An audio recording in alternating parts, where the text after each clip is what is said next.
Okay, so let's start with the last module for this particular week, which is the introduction week. So we'll talk about, so far in the last module, if you remember, we talked about the source reduction, we talked about the composting, we talked about the waste to energy. Again, I'm re-emphasizing that we'll come back and spend a lot of time on details in each of these topics. This particular week is just to give you an overview of municipal solid waste management, and so in the last video of this particular week, we'll be talking about landfilling, which is one of the important component. And as you saw from the global map that I showed you in one of the previous module, that landfilling is the predominant way of managing the waste as of today. Although we may not like it, but that's the way where the waste is going in. And many of these landfillings are actually not landfilling as we will call it as an engineer. It's actually a dump.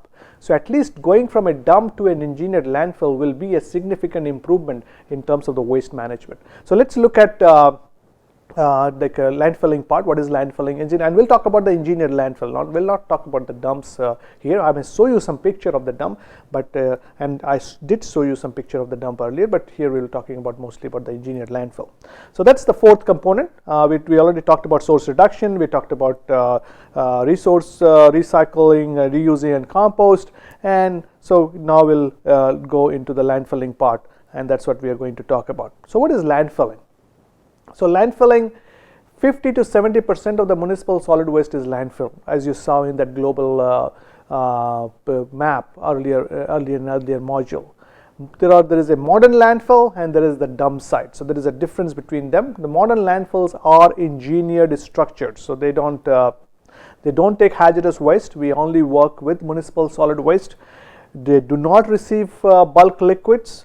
There is a gas control system, there is a liner system, and there is a leachate collection system, and there is a groundwater monitoring system, and I will try to explain that using this particular sketch on this particular side. So here, this is your typical landfill that you see over here on this particular side. That's your typical landfill. Here you can find this is your liner system, and I'm just drawing on top of the liner here. So this is your liner system right there. And then you have that's your liner. But why we use liner? We use liner because to make sure our leachate, if there is any leak, we have this groundwater below here, so we want to try to protect this groundwater. So we don't want any of this harmful liquid from the garbage going into this groundwater. So to prevent that, we are using this liner system, and the liner system is essentially a big polythene bag that we are using. I'll also use some pictures of how the liners are constructed. And then if you put the liner system, that means the water cannot go down, so that water will start pounding up in this particular area. So when the water starts pounding up in this area, the water needs to be pumped out. So that's why you need a leachate collection system, and the water is pumped out and taken out, and then the water will be treated, and that's the wastewater. That's very similar to industrial wastewater, and it will be treated in a leachate collection system. So that's the part of your leachate collection system that we have been talking about. So that's your leachate collection system part, which is your liner and your leachate, all these pipes associated with that, and the leachate treatment. So that's your leachate collection system part. We talked about the liner. Then the gas control.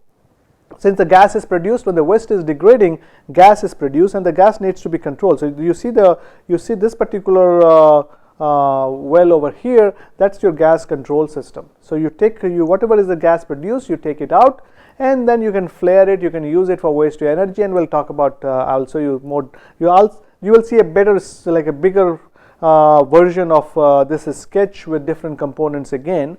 But this is your gas collection system, and then there is a groundwater monitoring system which talks about. So along the periphery of the landfill, along the 50 feet. So if this is my landfill boundary, so if you think about, this is my landfill boundary, this circle, this is my landfill boundary. So along the 50 feet along it, I will have what is known as the groundwater monitoring well. So I'll monitor the groundwater, and you see here is one of those. So this particular groundwater, this is one of those groundwater monitoring wells right here. So this monitoring well, as you can see, it is going into the groundwater. So water is taken away, and it is tested. So that's how it is done. Again, we'll come back and spend more detail in many of these stuff. So in terms of So this is how typical landfill, but there are issues with landfill. There are some problems with the landfill. There are, because that's why many people don't like landfill. Landfill may not be a permanent solution. It's because there is you think about that, you are taking the garbage, you are putting it in a huge polythene bag, and then there is a huge amount of garbage that is going in there, so that there's just the physical amount of garbage, lots and lots of garbage is being decomposed, is being disposed using the landfill, as you saw in the I would say in like previous slides, previous videos, where we had a world map with the landfilling in different parts of the world. And so finally, the disposal site is also a problem, to identify a disposal site where you can dispose it. There is a huge cost to collect, handle and dispose the waste. Littering is a problem, the smell is a problem. Then we have the insects, as you can see over here, rodents, insects. These are their breeding grounds, and then they leads to a lot of disease associated with that. They breed on those particular areas, and on the big picture, if you think about, it's a loss of resource. It's a big loss of resource for us, that we are dumping all this stuff in a landfill, and rather than using it. So it's a big, resource is being lost in terms of rather than using it, we're just dumping it. And so, but how this concept is started? It's a concept fostered in early 20th century, where an area of land, which is an area of land that has solid waste deposited. So if you have a solid waste deposited in a sufficient quantity, that noticeably change in surface elevation. So you start seeing a height in the surface elevation, and that's how the landfill started. And most of the earlier landfill were dumps. In 1980s onwards, most of the North American landfills, you will see the liner system, similar thing in Europe. In India, the Municipal Solid Waste Management Rules 2001 and 2016 both requires the liner system. Still, we have few landfills now in the country with the liner system and leachate and the gas control, but most of the cities still are relying on their old dumps for disposal of the garbage, which is not desirable, actually. So, but we are moving there we are kind of getting there with all the talk about the smart cities and all that. We need to start using a engineered landfill for whatever residual we have after treating the garbage. Why to use a landfill? We already kind of talked about that earlier, but as you can see here, this picture is from the Macedonia, where you have garbage being dumped on a very green area, very close to a water body as well, which you don't see in this particular picture. But and then the garbage has caught some fire. You see some smoke coming out there. So that's the problem in terms of waste being not managed properly. So here, rather than putting into this other picture here, you see this is from the Delhi landfill. It's again totally lot of garbage all around. You have the leachate also being you can see some leachate here, where you see some animals here. So it's and there is people sitting over there and trying to take the recyclables out. So you can think about the human health impact and the water environmental impact associated with that. For this is totally uncontrolled site. There is a little bit of control, but most of it is actually uncontrolled site, which is over there. So this is then. So there are potential landfill problems that we kind of talked about. Landfill can present problem with respect to it can have a problem with respect to the spread of disease, odor, or fire. So this is controlled by sanitary landfill technique, which we will talk about. When we say sanitary landfill technique, is you compact the garbage, you put the garbage in a sequential way, you compact it. How the compaction helps? Compaction first of all makes it structurally stable, and at the same time it takes all the void spaces. The air is gone. So if the air is gone, even if it catches fire, the fire will not propagate because there is no air. If you remember that fire triangle, you need to have something which will burn on, then there has to be an ignition source, and then there has to be a oxygen supply for the fire to sustain. But when you're compacting the garbage, your void spaces are already losing oxygen because the garbage is being compacted. The porosity is going down. If the porosity is going down, you have less air pockets. Less air pockets means less oxygen. Less oxygen means the fire will not propagate. So that's Then the issue of odor and the spread of disease. What we do is actually end of the every day we put a daily cover on top of it. So daily cover keeps these flies and other things away, and then also tries to control the moisture, controls the smell issue. Then there are concern in terms of the contamination to groundwater and the gas emissions, and for that we will have a modern landfill design in terms of the leachate collection system, the gas collection systems, and those things are used for in terms of modern landfill design that is being done for that. So that's our in terms of the problem and what we do in terms of solution. So in terms of the sanitary landfills, we have landfills may be excavated and filled. They can fill existing depressions. Many times it's built up from the ground. It could be combination from above. So that's how the landfills are there. And then they use cover soil. They excavate the cell. They compact the garbage, and there is a control access as well. So we don't have there is a control access to the landfill. What do you mean by control access is these days most of the landfill has a fence area where you don't have total access to landfill to anyone and everyone, because there has been cases of in the past where landfills have been used as a dumping space for certain crime I would say evidence. So we had the cases where the way the people have found dead bodies from a landfill site. So those things have also has happened from around the world. So this is how the sanitary landfill, and I'll talk about those. They are engineered structures. They are designed to contain leachate. So they do contain leachate, and they minimize the release of pollutants from the landfill. So that's the goal. The goal is to contain the leachate and minimize it. So the landfill goal was is not actually, it's not a resource recovery. It's not recycling. It's and as per se, you can also think it's not really. When we started thinking about landfill, we were not really worried about the waste treatment or even waste decomposition per se, but we have been treating about how to keep this garbage in a way so that it does not contaminate my air, water, soil, which is altogether is the environment.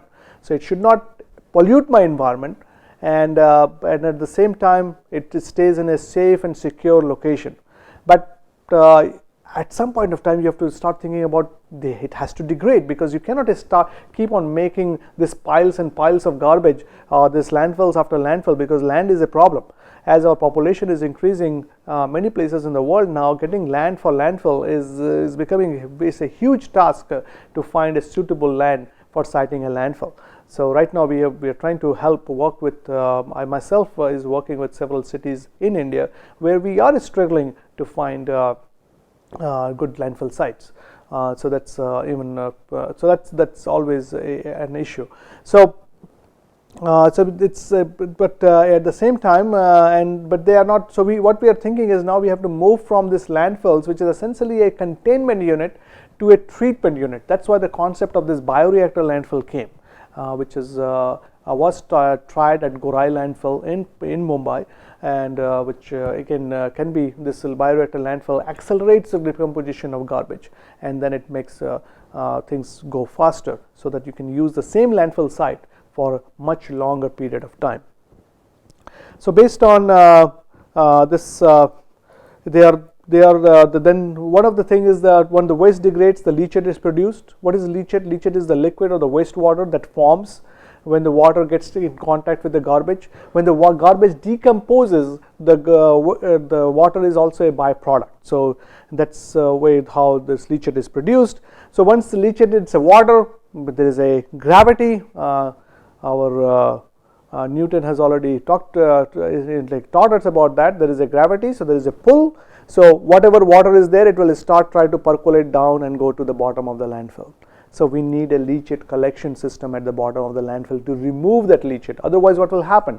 Your moisture will start building up in the landfill. So when the moisture builds up, what happens from your fluid mechanics class? If you remember, your pore water pressure will go up, and if the pore water pressure starts going up, it will the CN5 value of this garbage. We have learned it about the soil mechanics in the soil. So we kind of use garbage similar to soil, although that's not an ideal way of doing it, I agree. But in the lack of, because the waste is so heterogeneous, we kind of assume it as a similar behavior as soil for in general, there are we do research where we look at these in more detail, but in general, if it so then CN5 values get compromised, so that will lead to a kind of garbage slide. So where you have rather than you think about the landslide, most of the landslides happens when? During the rainy time, because the water gets into those pores, pore water pressure, the waste cannot keep it, and then there is a sliding down. So similarly here we may have a garbage slide, and that will be a catastrophic kind of, and that has happened in many countries in the world. Very recently in Colombo, just I think around 10 days back, where they had this garbage dump, like a dump sliding down and killed so many people. So this leachate, which is a nasty water, it can contain many different chemicals. There could be several chemicals in there. It can so it contains several different chemicals, and these chemicals could be, depends on what is there in the garbage. So it's based on what is there in the garbage, you will have different kind of chemicals there. So depending if the garbage contains a lot of heavy metals, so you may see a lot of heavy metals, and so based on what is being decomposed, you will see so that needs to be treated before it can be disposed of into the environment. So that's pretty much the bottom line here. And so other part is the gas, where the gas needs to be the gas needs to be managed in terms of the landfill gas. The landfill gas consists primarily of methane and carbon dioxide. So these are the two main things which is there, because it's an anaerobic system. Methane and CO2 both are produced, and essentially coming from the anaerobic decomposition of the biodegradable solid waste. So that's where the landfill gas is being produced. So gas, once it's produced, needs to be managed too. So we have to have a gas collection system, and also a picture, kind of typical sketch of that. There are typical regulatory requirements as well. It cannot be, there are certain regulatory requirements in terms of the siting of the landfills, in terms of it cannot be near the airport, wetlands, fault lines, unstable areas, endangered species. So all these things needs to be taken into consideration, and so that's in terms of the siting of the landfill. We have to be careful in terms of how to site it. So that's then in terms of other requirement, we need to have liner. We talked about that. What is liner? It's a low permeability barrier layer, and it's when we say low permeability, it can be compacted soil, it could be clay, it's a geomembrane, which is a plastic, or it could be combination of the both. So either a clay or plastic or combination of both. The bottom line for the liner system is, if in the event there is a leakage of whenever this garbage has this leachate coming out, and this leachate should not percolate down into the groundwater. So that's the bottom, that's the major concern. That's why we need the liner. So liner, what it does, it tries to keep, liner's job is to keep the leachate from migrating out of the landfill. So if it cannot migrate out of the landfill, that means what? We need to collect it from the landfill and take it for the treatment system. So leachate must be collected or removed, otherwise we'll have the stability problem of the landfill. So that's why we have the leachate collection system is required for that. So there are different types of liner system. We'll look at the single liner, double liner, all that. Single liner is liner consisting of either the compacted soil or the geomembrane. Either of those two will be single, as the name suggests. Single, that's like one material, either compacted soil or geomembrane. Composite means where you have this compacted soil and geomembrane in intimate contact. That's what you see most of the places. It's actually both of them together, and as you will see in a typical liner requirement. Or you can also have a double liner system. Usually this double liner, although I will show you this sketch, but most of the time this double liner system is used for hazardous waste landfill. In some areas, which is a very critical area, the groundwater table is very high. We have a huge like a surface water nearby, which is a very, very important surface water, like a water body. We may go for double liner in MSW landfill as well. But most of the time, double liner system will be for a hazardous waste landfill. So it's a liner system with low permeability, that's what it's a barrier. And in between, it has what is known as the leak detection system. So that's the important part in terms of double liner. Leak detection is you have a one liner system, and then you have another liner in the bottom. In the event that the water is percolating from the top liner to the bottom before it goes to the bottom liner, we have a leak detection system in the middle. So this leak detection system will help in terms of getting the whatever is the leachate which has passed through the first liner get caught up before it passes through the second liner and goes and contaminates my groundwater. So that's the whole concept of this leak detection system. So that's for the double liner part. So this is a typical composite liner system. This is a single composite liner where we have we have a 2 feet of drainage layer that's used for it's a 2 feet of drainage layer. As you can see over here, it's a drainage layer for the leachate collection system designed to maintain less than 1 feet head on the liner. We don't want too much head on the liner because that creates a hydrostatic pressure. So less than 1 feet head on the liner. So that's why this sketch is not to scale. As you can see over here, I'm showing 2 feet on the big part, but at the same time I have the 1 feet is not shown accordingly. So that's there is a 2 feet of drainage material. After the drainage material, I have a 60 mil HDPE geomembrane there, which so this is our 2 feet of the drainage material that you see on top, and less than 1 feet head on the liner. So this has to be less than 1 feet. So this is actually less than 1 feet, although it's not to scale on the picture. So 2 feet of drainage material, less than 1 feet head on the liner. Then I have 60 mil HDPE, 60 mil HDPE geomembrane. So I have a layer of plastic here, and that 60 mil HDPE, 1 mil is 0.011 inch. So you can find out from there it's from like how much is 60 mil HDPE. Not very, it's not actually very thick. And at the bottom of that I have 2 feet of compacted soil. So there is a 2 feet of compacted soil with permeability of less than 10 to the power of -7 centimeters per second. So that's usually that will be a clay material. So that's why we use this is a typical single composite liner used in a MSW landfill. So if you are becoming a landfill engineer, you should actually this liner design, this liner schematic should be in your head all the time. This is the typical liner. In most of the sites you will use this particular liner system. So that's in terms of the single composite liner. Now if you look at the double liner, which I said earlier that we don't use it for MSW landfill most of the cases, but in some extreme case you may. But in the double liner system, as you can see in this particular slide, things are a little bit different than the single liner. Here we have 2 HDPE geomembrane. As you can see over on this side, there is one on top and there is one at the bottom, and in between what you see is what is known as the leak detection system.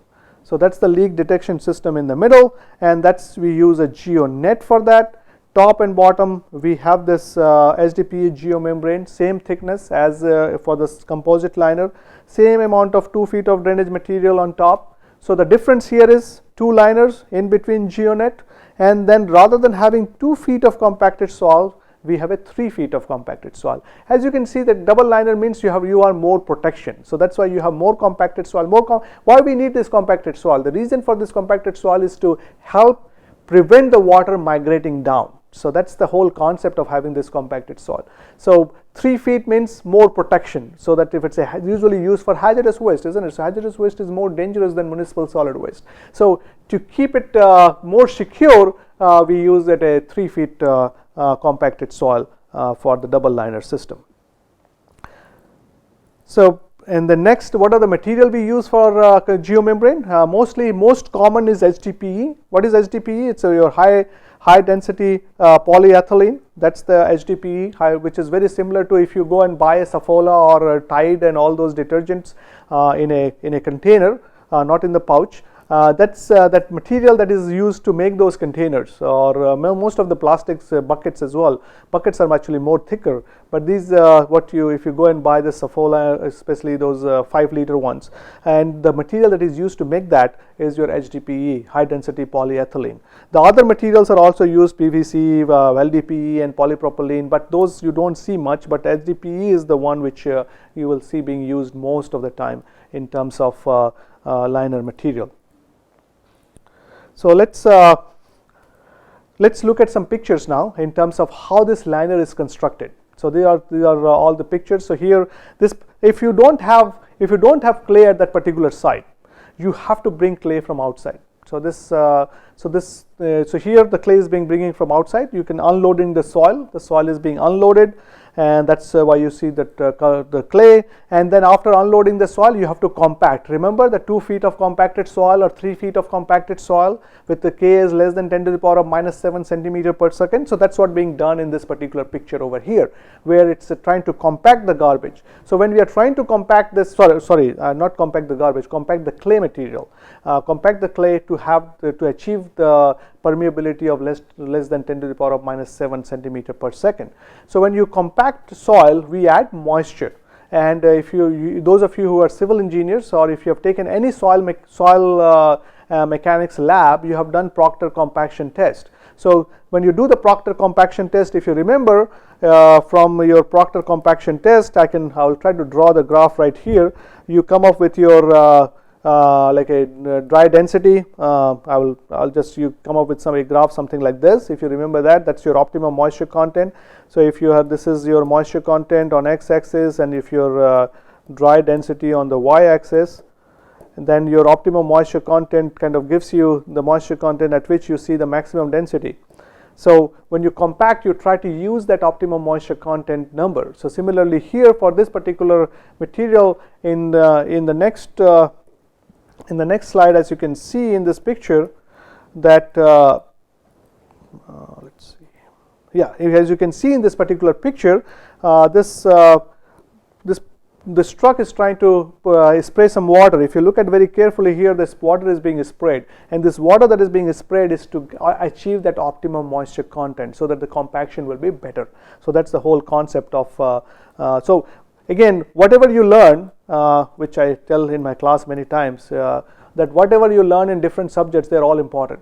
So you may have to use certain language, certain knowledge from one particular class in some other aspect as well. So here your OMC lab is relevant when you're trying to do the liner system of a landfill.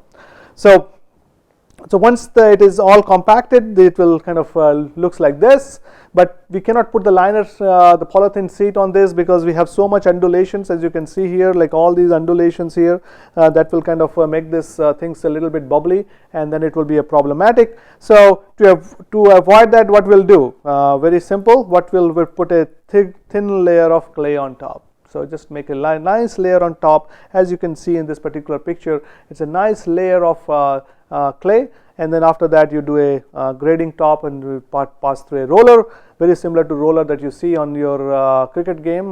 Most of us are kind of follows cricket, so this is the same kind of roller that used to roll the pitch before the team goes out to play. So that's after the rolling is done, then you put your geomembrane. As you can see in this particular picture, so the geomembranes are being laid, and this geomembrane is used to so as you can see, the geomembrane has certain width. So in between there are it needs to be welded.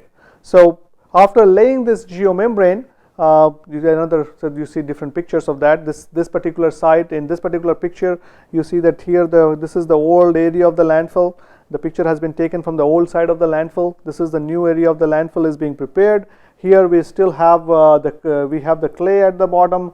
Here our geomembrane has been laid. Now we will have a geomembrane coming in all this area as well, as you will probably see in the next picture.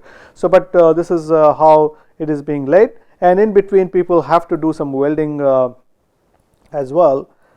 And this is the picture the same picture from a different angle. On one particular side, this is the whole landfill area, and then after all the geomembrane has been laid, as you can see over here. So once the geomembrane has to be welded, as I said, since they had a certain width, so it has to be welded, otherwise the water will percolate down through these seats. So there are different ways of welding done. We'll not worry too much about the welding part, that's the mechanical engineering job, but we'll talk a little bit about the welding in the landfill chapter.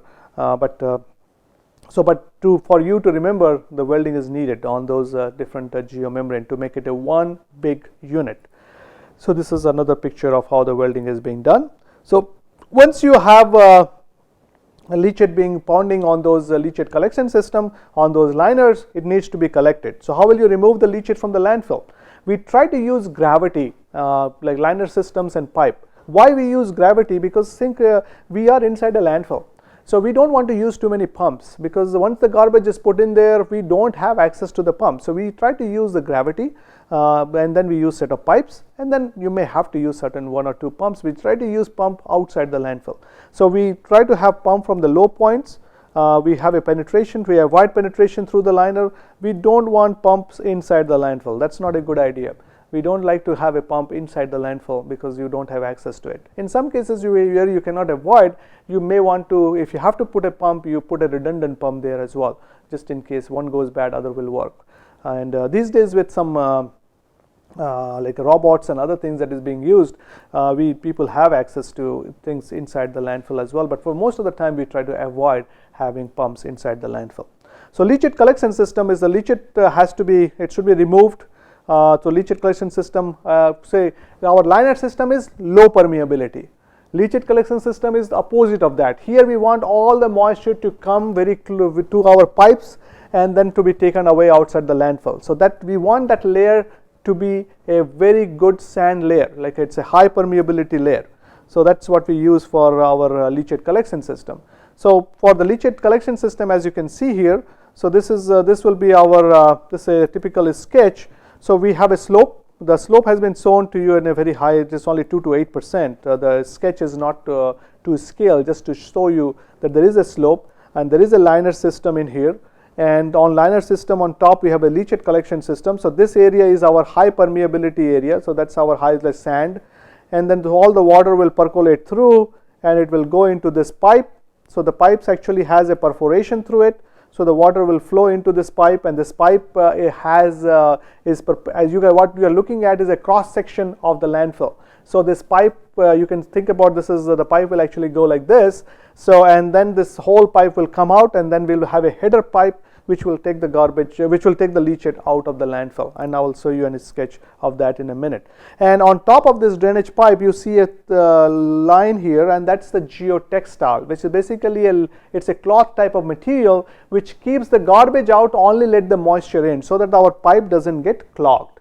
And that's the reason for that. And this they are wrapped around and in a style of burrito, if you know what is a burrito. And in the Western world they call this as a burrito type of leachate collection system. So this is what that pipe is right there, and then you have this some sand around it. This along with this pipe you have some sand. This sand keeps the garbage out. This cloth material on top, it's again keeps the garbage out. Only the water, only the leachate passes through this sand. There are perforations here on this pipe, so what it kind of goes into those particular pipe, and then pipe comes out, and then it taken in a header pipe outside the landfill. So and then the geonet is used, which I talked about, the synthetic SDP material for the drainage of liquid. We'll talk about that. So this is the geonet material, especially it is used for the double liner system. Don't worry too much about this, but for the hazardous waste is used. This particular MSW landfill, which was in a very close to certain environmentally sensitive area, so they actually went ahead and did a double liner system here. So geotextile is, we already talked about, it's a textile material which allows the water to flow through, doesn't allow anything else. Then leachate is then sent to a treatment and a storage facility. Leachate is collected. It's a gravity drainage. Again, as you can see over here, so those pipes that you saw were actually perpendicular to this particular. What we are seeing again is a cross section. So those pipes were perpendicular to this, and then we have, what is that? Okay. So then we have gravity drainage through this, and then outside we take out this pump which is collected, and then the leachate is stored and treated. So this is how a leachate collection system works. And then we will be looking at so the gas collection and other aspect we'll be looking at in the next module, and we'll wrap it up this particular aspect. So thank you, and we'll continue this discussion in our next module.